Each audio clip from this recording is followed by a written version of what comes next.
Aspirin এই শব্দটার সঙ্গে আমরা বহুল প্রচলিত, কারণ অ্যাসপিরিন বিশেষ করে চিকিৎসা শাস্ত্রে বহুল প্রচলিত। গা হাত পা ব্যথার ওষুধ যে কোনো ধরনের ক্ষেত্রে এই অ্যাসপিরিন দেওয়া হয়ে থাকে। তো বলতে পারেন এই অ্যাসপিরিন প্রথম কবে পাওয়া গিয়েছিল এবং কোথা থেকে সংগ্রহ করা হয়েছিল? আসুন সেই বিষয়ে আপনাদেরকে বলি। প্রায় ৩৫,০০০ মেট্রিক টন অ্যাসপিরিন প্রতি বছর সারা বিশ্বের কারখানাগুলোতে উৎপাদিত হয়, কিন্তু প্রথম অ্যাসপিরিন পাওয়া গিয়েছিল ১৮৯৯ সালে। কোথা থেকে সেই অ্যাসপিরিন সংগ্রহ করা হয়েছিল জানেন? অ্যাসপিরিন সংগ্রহ করা হয়েছিল প্রথম উইলো গাছের বাকল থেকে, অর্থাৎ অ্যাসপিরিন পাওয়া যায় উইলো গাছের বাকল, এবং সেটাই সংগ্রহ করা হয়েছিল ১৮৯৯ সালে প্রথমবার। এবং অ্যাসপিরিন সর্বাধিক ব্যবহৃত ওষুধগুলোর মধ্যে একটা।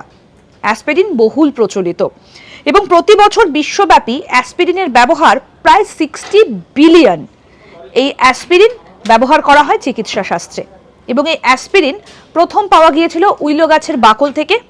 ১৮৯৯ সালে প্রথম এই অ্যাসপিরিন সংগ্রহ করা হয়েছিল। এরকম আরও অনেক অজানা আপডেট পেতে দেখতে থাকুন আজ তাক বাংলার ইউটিউব চ্যানেল। সাবস্ক্রাইব করুন।